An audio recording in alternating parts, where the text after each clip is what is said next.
The story begins when a project called the Search for Extraterrestrial Intelligence sends a message in space in hopes of communicating with aliens. Years later, they receive a message containing the genetic sequence for alien life forms from an unknown source. Using the information, the researchers, led by a scientist named Xavier Fitch, created a human-alien hybrid girl which they call Syl. Sometime after this creation, Syl wakes up in a glass containment cell and looks up to see Xavier with a stern look on his face. With a tear leaving his eye, he orders 2 lab personnel to pump cyanide gas into the glass chamber and tells Syl he's sorry before turning away from her and watching her on a monitor screen. However, Syl suddenly punches through the glass and runs out of the lab. Xavier sounds the alarm, and in a matter of moments, several military personnel are out searching for Syl. Eventually, she climbs over the fence and escapes from the facility. She gets on a freight train and falls asleep, but a strange man tries to assault her while she sleeps,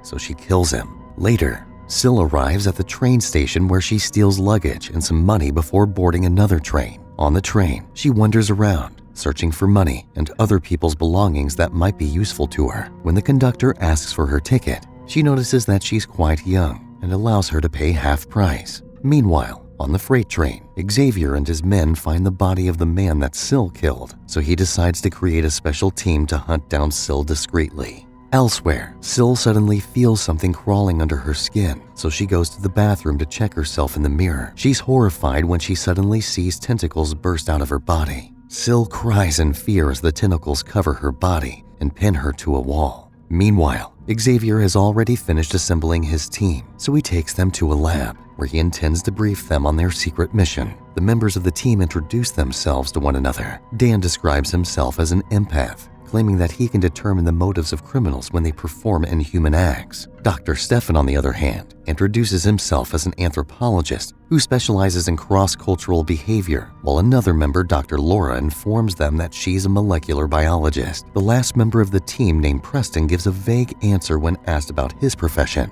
stating that he just provides a solution to some of the government's problems. Dan then concludes that Preston is some sort of bounty hunter.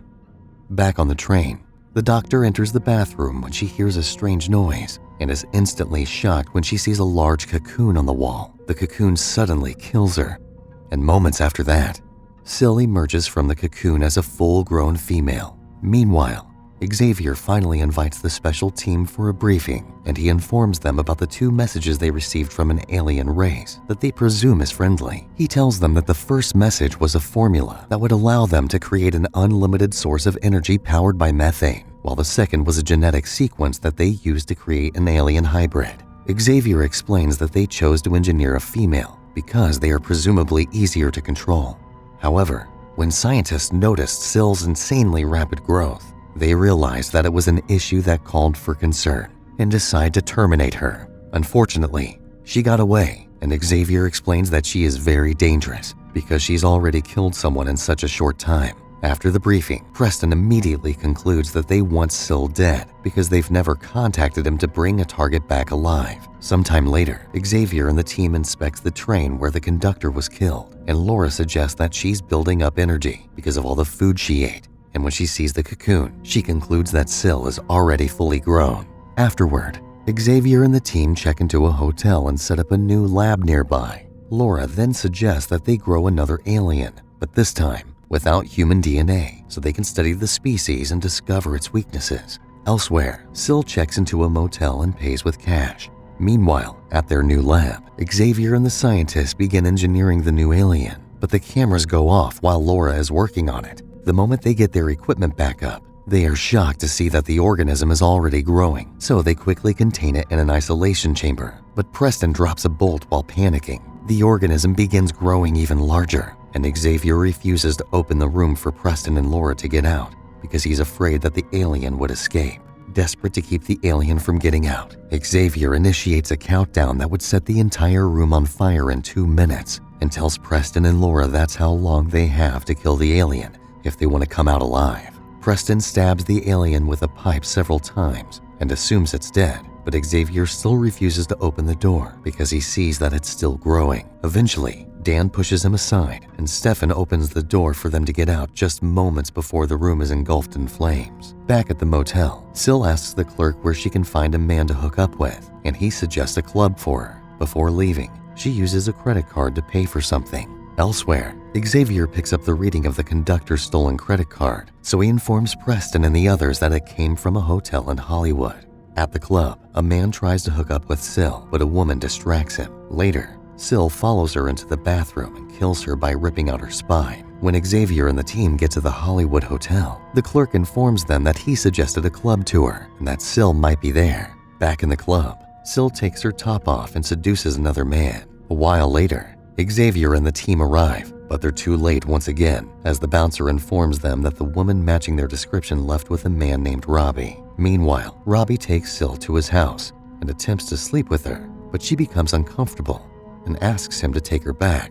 However, he tries to force himself on her, and she gives in, but while they're kissing, she thrusts her tongue through his head, killing him. The team arrives at the scene, and Laura concludes that Sil is trying to mate with a human male, but they're relieved to see that she hasn't succeeded yet because Robbie still has his trousers on. After some investigation, they discover that Robbie is diabetic and conclude that's the reason Sil rejected him. The next day, Sil is run over by a car, but a man rushes to her aid and takes her to the hospital.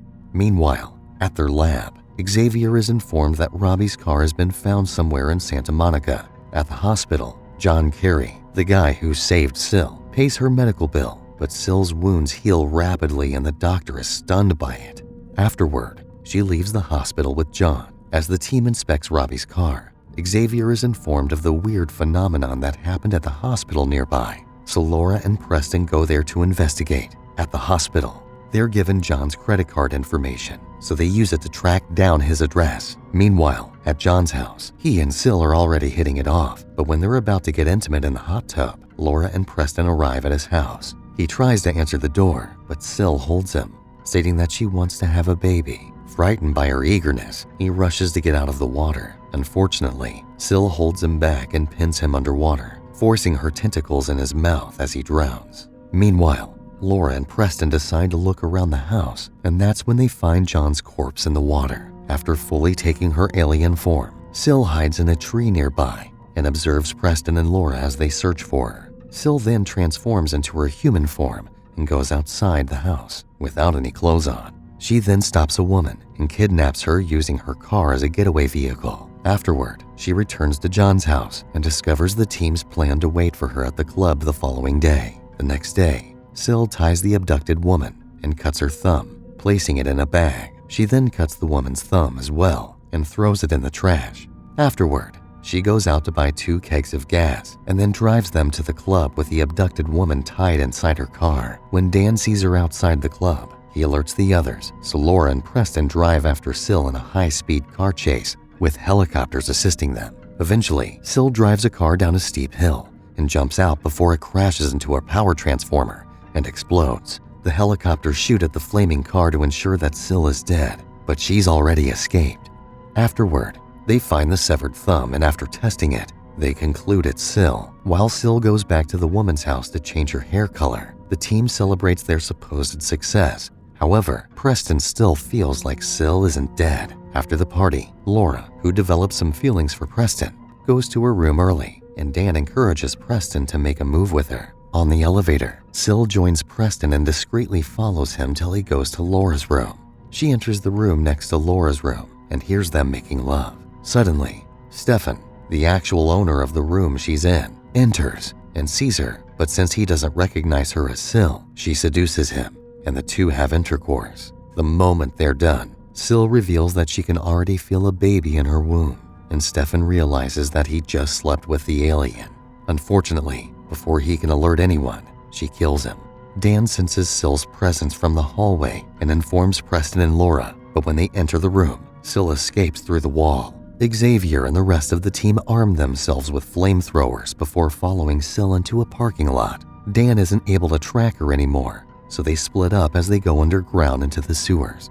There, Xavier notices bubbles in the water, but before he can shoot her, she kills him and swims away. The rest of the team arrive shortly after and finds Xavier dead. They then follow Syl's trail into a cavern where they find the baby alien she gave birth to. Dan tries to shoot at it, but it shoots its tongue at him, causing him to fall out of the cavern.